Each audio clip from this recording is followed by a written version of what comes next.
Good evening, everyone. Am I audible? Okay. So we are here to discuss about Omni-Channel in 2025. I think this word needs no introduction. If you are a D2C brand, offline brand, service provider, I think Omni-Channel is something you are building or you should be building for. Omni-Channel is not just now, a brand is not just online, it is also offline, and people are now, the customer is everywhere. The customer is looking at your products from Instagram, going to your website, and probably for returns is going to your stores. The emphasis is not just be omni-channel.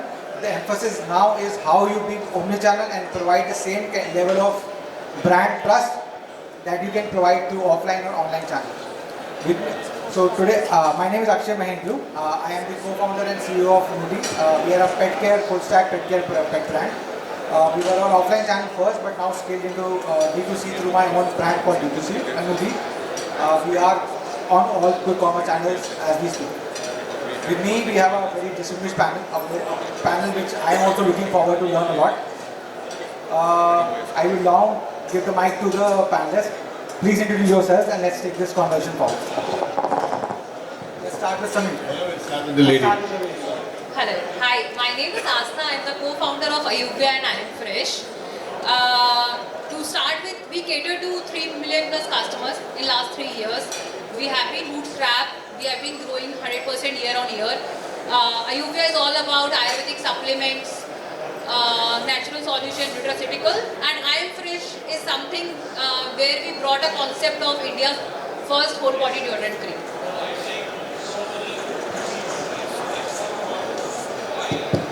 Hi guys, good afternoon. Everybody awake after lunch? Okay, I think hopefully we'll wake them up, right? My name is Griffith. I own a brand called Habanero. We are into sauces, dips, tortilla wraps, nachos. We are mostly in quick commerce. We're also in retail stores. We are across around 140 to 150 cities across India today, tier 1, tier 2, tier 3. And we are in retail stores as well as quick commerce and e-commerce as well. So omni-channel is something that's very close to my heart. Love to talk more about it and have a discussion. Please go ahead. Hi everyone, I am Siddharth, Suneja, co-founder of Rabitat, and we are a brand that is focusing on safe food contact products. To start with, we started with kids' water bottles, kids' lunch boxes. That is something that we feel that as parents we really care about the food, not about the dabba that it goes in. So that's what we're trying to solve at Rabitat. Hey, hi everyone. This is Rishi Agarwal. I am the founder and brand director for NimbusPost. Being a men's apparel brand and getting into such a saturated market, we are very clear with our focus that we want to make everyday wear comfortable for the common man. Understand the pain points of the everyday clothing and just elevate those products for not just covering your body but adding some functionality to it so that they do a lot more for you rather than just making you look or feel good. Other than that, I understand for fashion, being omnipresent is one of the most critical factors. But then it is also understanding what your consumer is expecting out of you at a particular channel. And if we crack that well, I believe we'll be talking more about that through the panel, and looking forward to that. Yeah, hi everyone, this is Rohan, and I'm heading business for NimbusPost.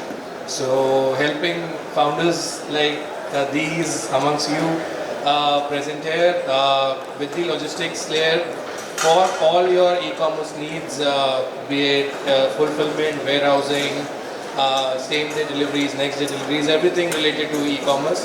So we are helping brands, helping founders to scale across different channels, unifying them at a single platform, and then helping you scale and everything. So yeah, that's it. Okay, so I don't run such interesting things.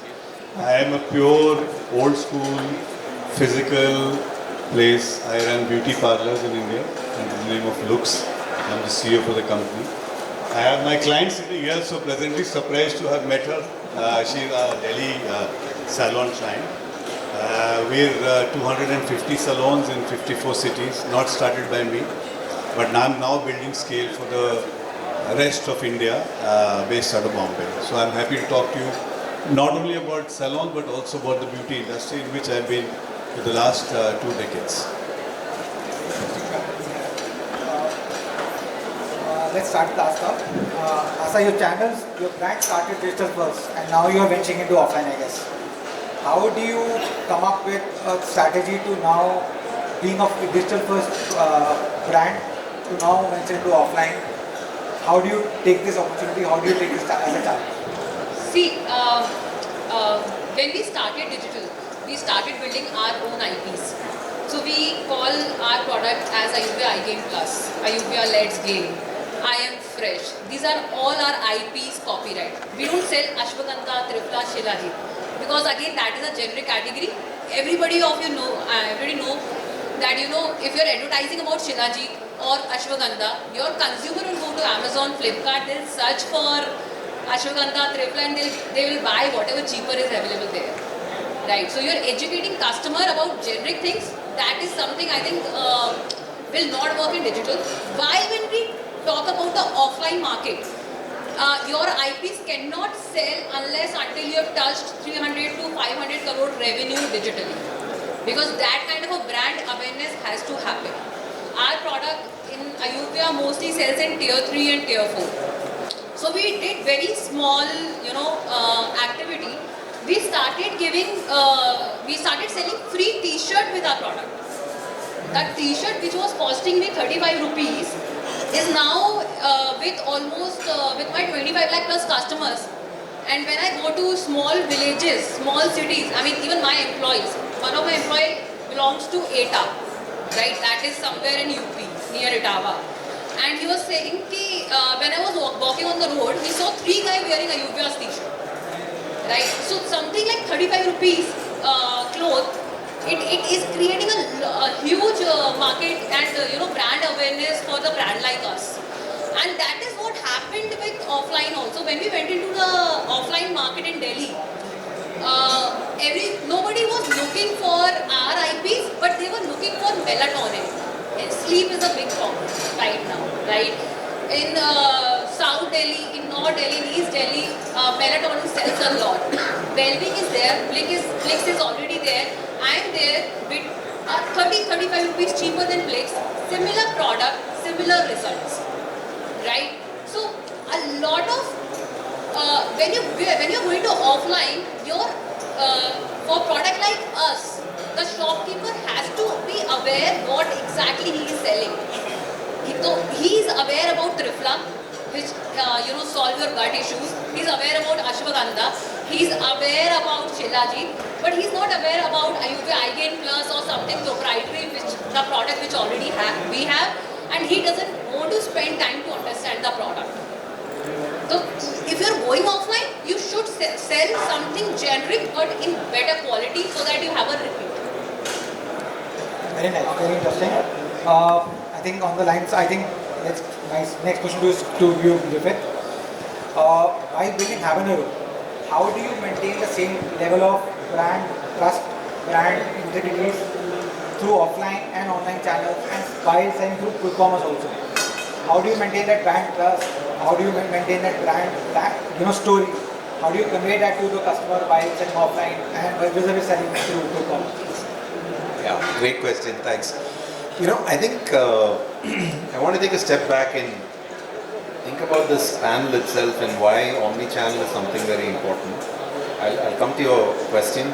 See, Omni-Channel today, there's so much going on in quick commerce, and it's very tempting to just be a quick commerce player because it's a far easier business.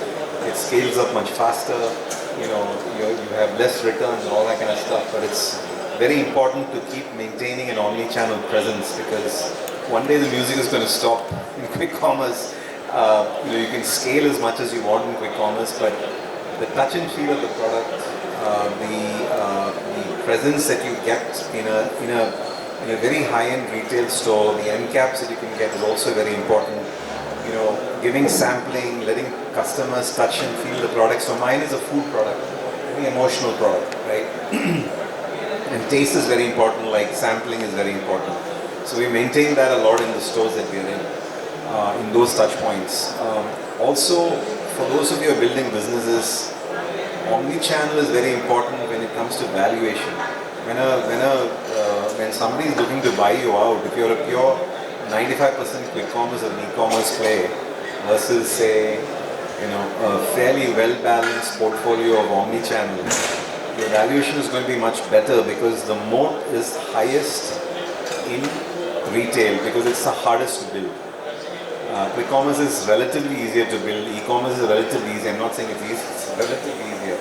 But retail, like you have, I don't know how many stores you have, right? You have 200, 250 stores. I mean, that's huge. Building that takes a lot of time and effort, and your competitor can't really catch up with you. So, omni-channel becomes very important.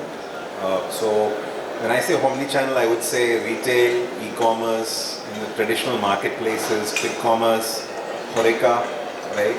Exports. So you are hedging your bets across multiple channels. So make sure that there's a hit somewhere. You're protected in all the other areas as well. So that's the importance of omni-channel. Thanks. I know that answers your question. Okay. Next question to you, Siddharth. Your consumers, they want to touch and feel your products. They basically research for your products online and they want to touch and feel because you're into kids category, I believe. Into lunch boxes and whatever. So, and how particular mothers can be, I know. I'm a father of 2 daughters, how particular mothers can be for lunch boxes, I know. Yeah. How do you now build that trust to buy that for that customer to buy your product online without even touching and feeling it? Yeah, so unfortunately for us, we are very, very digitally focused company, right? More than 80% of my revenue continues to come from D2C and marketplaces and quick commerce as well. But for omni-channel, we're not really an omni-channel player, but by we're striving towards it, we feel that the same kind of experience that they get on my website, they should get the same experience when they receive the product. They should get the same experience when they talk to my customer support. And all the channels talking the same language helps them build the trust in the brand. And it makes it easier for them to adapt the product, adapt the brand whenever they get in touch with it. I think it's not just sales channels, the other channels like customer support and the website and the packaging that they receive the product in, all have to speak the same language. Very interesting. I mean, your category I kind of align too much because I'm a father of 2 daughters. Next question to you, Rishi. Omni-channel fashion is very complex. Online, offline, sizes, colors. How do you do that? How do you crack that? Simple. Let's do that simply. How do you crack that? We have a very success story now in front of us as a snitch, as a success story. How are you kind of doing that for your own brand? Thank you for the question. I would say the day you choose to get into fashion, men's fashion especially, this is the morning stretch yoga that you do every day, managing between all the areas that you have, marketplaces, quick commerce, offline stores, MBOs, LFS, other distribution channels, multiple to work into. But then our way to look at it is very different. I look at it firstly from a very data-centric point of view, and second is a very consumer-centric point of view. Your consumer does not want all your products at all the places. So let's say if I talk about the quick commerce, what are the products that a consumer would say I want in 15 to 20 minutes at my place? It can be maybe innerwear, it can be an oversized t-shirt because maybe he has spilled something on his t-shirt and wants to change. But I don't think a person is looking for a jeans in 15 minutes. I don't think he's looking for a jacket maybe in the next 15 minutes. He's okay to wait for that for 2 days, 3 days to be delivered to his place. And that is a very good place for me to now be available on marketplaces. A marketplace owns the consumer, and when we are talking about a D2C brand, the entire journey is owning your consumer. So with marketplace sales, are you actually able to own your consumer? Is a question that we should be asking ourselves. So it's a great awareness platform for me. Where do I start owning the consumer, interacting the consumer and winning the consumer is at my own website or at my own retail outlet. So now there is where I would plan a lot of experiences, a lot of interactions and a lot of feedback mechanism. So if we understand each of the channels, the requirements of it and what is the consumer expecting out of you at that channel, it helps a lot. So again, to manage my inventory, I would know what to place where and hence I can optimize my inventory levels at all given times, because in a fashion of business, in the business of fashion, you have multiple SKUs and you keep rolling out hundreds of them every month. So to optimize for that, better understand the channel, and yes, you have to be omnipresent, because see, the consumer in today's day and age, especially the Indian consumer, is very spoiled. If they want something at their place, they want it at their place. If they want to go out and experience it, they want to go out and experience it. They are not going to stop for you. So you have to be present everywhere, but in an optimized way so that you're not burning your pocket in doing that. Very interesting. Samir, my next question to you. You are a pure offline player. And how does Omni-Channel fit in your category per se or your business per se? Services side, I don't think there's a fit. Of course, you can do marketing and stuff like that. You can collaborate, you can do cross promotions and all. But I'll rather speak for the beauty industry from the product side. I think she's already spoken about it, but I'll give you an example of how companies are utilizing the Q-commerce opportunities. So all of us know a brand called Estee Lauder. So in case some of you know, it's one of the largest companies globally. They've developed a small lipstick only for this channel. That's how relevant this channel is becoming. But for services, it will not emerge. Though on the services, you can say something like an urban company, which is an on-demand and at-home services. But I think overall the market has grown because of the entry of all such players. But services are primarily enjoyed at a physical space. But what we are interestingly finding is that a lot of product consumption is being done on Q-commerce and e-commerce. So a change which is happening. So 18-20% of my business used to be retail sales. Now that has dropped. So if you come to a salon, you'll buy a L'Oreal shampoo. That used to be 20% of our business. Today it is down to 12-13%. So the consumer is coming for a haircut here. She's getting the product recommended by a hairdresser, but she's going online and either on Nykaa or on Amazon, and she's buying from there because invariably she's convenience and a deal, which we can't offer as physical retail. So there is that mixed behavior, but I think we're insulated as far as coming to a salon and getting a haircut is done. That I don't think we'll get challenged on that. But interesting things are happening as far as retail businesses are concerned, retail products are concerned, which is also forcing us to change our behavior. We are looking to bring in products which are not wanting to go on Q-commerce or e-commerce. There are brands globally which are entering India and who say that, okay, our appetite is only physical stores. Because they see a larger synergy, they see a larger opportunity in that. So, but I'm saying that's what is being observed across now. But it's a very, very fluid state. For L'Oreal, just for all of the audiences I'll share that we are one of the largest partners in India, almost about a 30-year relationship of close to 100 crores annually. L'Oreal's this has become the 4th largest market globally. India, 4th largest. So much so that 3 weeks ago, even I didn't know, we had a 64 member board team coming from all over the world to come and see India. They went to chemist stores, they went to salons, they went to kirana stores, they went to modern trade. I'm sure they met Q-commerce, e-commerce people. So that's how big the beauty market in India is, and it's just at a takeoff stage now. So that's my 2 bit on this. Very interesting. Rohan, logistics. I think logistics is the only thing which kind of connects all the dots for us. What kind of shifts you are seeing in terms of brands now opting for Omni-Channel? As a logistics brand, how do you how are you taking those challenges and what are your solutions to those omnichannel brands?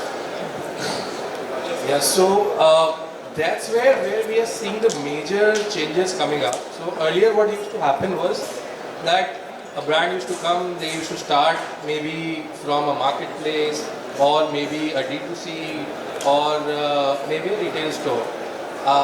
But now it's all about being present at all these channels as well as being relevant at all these channels. Like you rightly pointed out that you don't need to be having all your SKUs at one place, but you need to have a presence at all those places, right? So that is very important, that is being coming up. As a founder, the founders that I have interacted with, what I see is they are looking for visibility, velocity and viability. So when I see visibility, that means that they need to have a look or they need to have a single view of what is happening.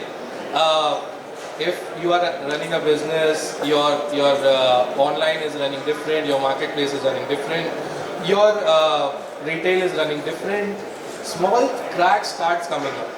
And those cracks at a smaller level, it's easier to fill, easier to probably check. But as you grow big, those becomes your bottlenecks, right? And then you have a lot of problems coming up that you're running short of your inventory or you are overpopulated at some places, and that all those problems come up. So that's the challenge of visibility that we are solving.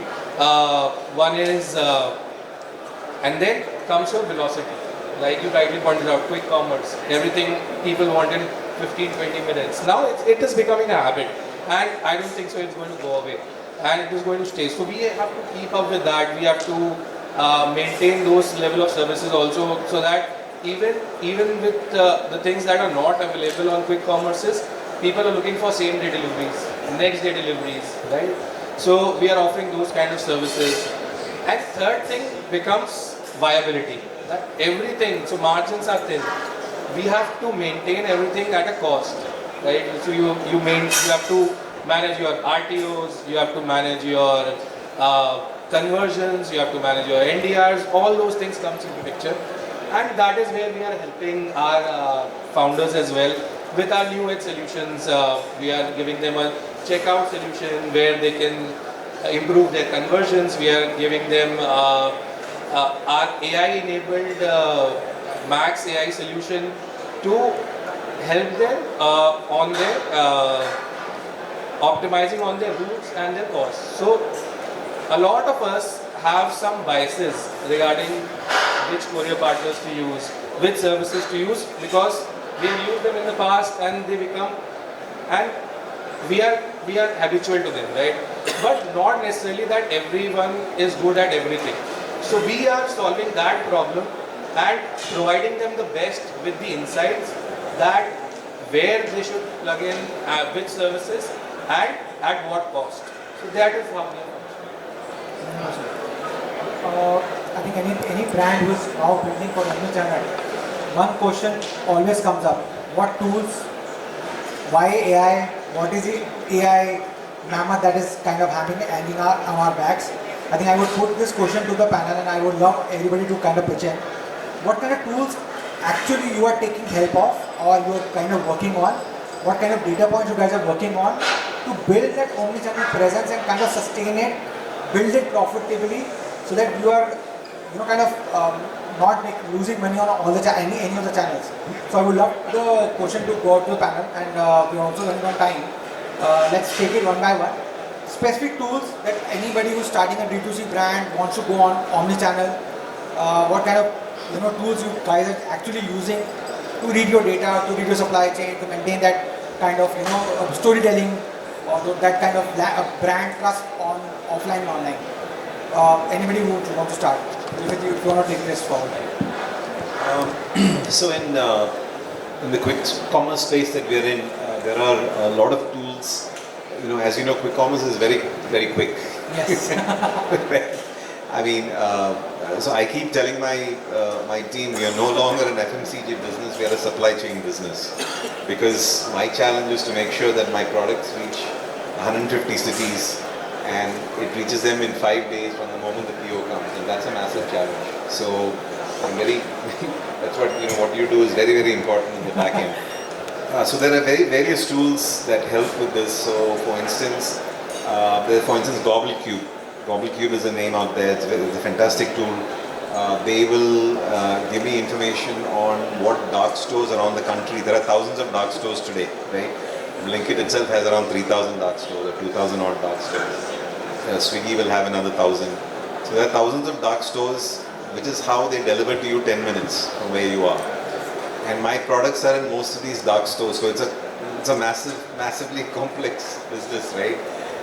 So constantly this tool is scraping the data from all these dark stores and telling us what is going out and what is constantly there, right? So that is a massive tool that we use. Then we have a tool called EasyCom that we use, which basically looks at all our warehouses, our own warehouses, and tells us when our stock is going out and based on whatever sale is happening, when we should supply to these dark stores, right? So these are two tools I would highly recommend in this space. Without technology, you're dead. I mean, there's no way you can scale up your brand today in quick commerce. Anybody want? Please. So, like I said, we're not really into so we use Shopify on our website for our website backend, but along with that, we also have our kiosks inside Hamley stores. We just opened up in Select City Walk as well. So that also, when we got called on, from day one we got on Shopify platform to make sure that there's a parity of all the information flow that is coming in from all channels. Everything else is, I think we are very, very heavy on Google Sheets. I think Google Sheets is, we live on Google Sheets. We've got people trained on making dashboards, and every morning a lot of our time is spent on those dashboards. So, Yeah, please say it. for us, we used to spend somewhere around 2.5 lakh a month just on the shoots, just on the product shoot, model shoots. And this spend has went to 10,000 rupees. Wow. And that's why I was messaging my co-founder. So we use ChatGPT, Claude, Pecdora, Sora, Hixfield. Now whatever image, whatever shoot you see on our website, everything is coming from these AI tools. Earlier our doctor, we have an R&D head and MD doctor in house, and he used to shoot all these ads. Because you need for the mid-funnel buyer, you need a trust level factor, and he used to shoot, retake, because he's not an actor, he's a born doctor, not a born actor. Now we have trained our AI for his face, for his voice, for everything, and now we can produce almost 30-35 ads a day just because of this AI thing. And any guesses, what kind of a cost it cost us? 20,000-25,000 rupees a month, all these tools subscription. So even these days I put my Excel sheet on ChatGPT, I give it a prompt and it gives me a very appropriate answer which my data analyst could have taken 2.5 hours. Interesting. Rishi. Okay. So I look at AI in a very different lens and in a very different light. I have used all the tools that you guys have mentioned, and I love playing with AI, so I spend 45 minutes, an hour every day on AI just to learn new tools and all of that. But what I've understood, or my personal take on it is, AI gives you results which are Me Too results. So all areas what you feel where you are good to be a Me Too or you want to automate some processes, AI is 100% helpful. What it does not have is a disruption factor. The ideas that it is giving you, it is being given to thousands of other people as well. So how do you take that idea? How do you take that insight? How do you have enough empathy with your consumers to understand whether it will work or not? How to use it is going to get you the disruption. Coming to the AI bit of it, I also believe there are going to be hundreds of AI agents and hundreds of AI models coming in and going out at a daily basis today. Having AI in your existing software setup or your infra deck is going to be the key going ahead. So we use an ERP called Logic for retail. That's an end-to-end integrated ERP solution. Now they have themselves come up with their AI solutions. So now I do not need to have a different tool for each function or a different tool doing different activities for me. Otherwise it is just going to be I have 100 AI tools and I don't know which one to open now. Or I would need an Excel sheet to first search कि ये काम करने के लिए कौन सा tool खोलना है और फिर उसमें काम भी कैसे करना है. But if one tool can do it end to end for me, that is going to be more critical. And with the boom of AI, all your bigger players, Microsoft has gotten this. It helps you in supply chain also? 100%. So as I said, whatever that you want to get automated. So let's say if I know I have gotten a PO, I don't need any manual intervention for my packing list to be created or my logistics partner to be informed. My packing list is auto-created. All that you have to do is you have to just train your model accordingly. So now I am very clear that my dispatches needs to be on FIFO basis. Order received, product identified, warehouse identified, informed to the logistics vendor, informed to the warehouse team within seconds. Now no manual intervention is required, which helps us in faster turnaround times and also maintaining a lesser inventory, hence making your SCM much better. I know my refill levels very well. I am not dependent on an Excel sheet now to tell me when to place an order. And I do not have a fixed date of the month or the week where I say, okay, every Monday I will sit for replenishments. The AI triggers it to me, gives me the auto quantity. I just have to check it with my product team and the sales team whether the sales through and everything is fine. Now what we are doing is, with the same trigger, I will have my sales through report being shown along. So I don't need to again call my sales head and ask him, okay, is this product performing or not performing? It is already showing me and now I know if I need to order, so whether I have to replenish it or replace it. And that is how it helps me. But what do I replace it with? AI can only give you suggestions, but at the end of the day, you should know what will happen. Samir, one question for you because I want to learn. Sure. He is into pure offline salons. I do dog grooming at my salons. I have pet salons at my stores. How is technology implemented in looks? How do you read technology? How do you implement technology in a pure offline service, in-person play? We have to adapt, understand the nature of our industry. Our industry does not employ high intellect. They are very creative people who work in our industry, but it's still a very, and it will remain a mom and pop industry. So then we can't overburden a hairdresser or a beautician with technology and jargon and tools and stuff. He's not tuned for that. However, what we are doing very interesting thing is to build the consumer experience using technology.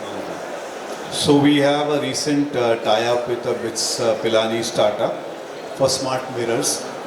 And these mirrors act as co-consultants along with the hairdresser and the customer to diagnose the right haircut, to show options of hair color, styling, beard, etc. Sir, जो पहले verbal होता था, they're just a human talking.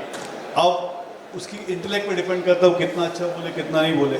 But at least now with technology, with these smart mirrors which quickly capture your image and use technology to throw up options. And this is what you can use. But finally, it's the hairdresser and the consumer. So we have to adapt technology. It's not that, but we can't adopt like whatever happens in the other sectors. But I think all these experiments are happening. We also feel for our industry, which is again does not have a lot of multinationals players in this sector or large business houses or industrial houses. Forget the product side. Product side, you've got everybody, but on the services, there isn't many. But a very basic tool like a ChatGPT will help the younger generation who are running salons to streamline a very basic like a social media calendar, or how should I be talking to my consumer. Those are the only thing that we see as of now for the next 2 to 3 years which can be incorporated into our segment. So I think we are there. We will adapt. We have to, otherwise we'll perish. but it is we are more on physical experiences which we want to build inside the salon. I would love to get that mirror for my dogs.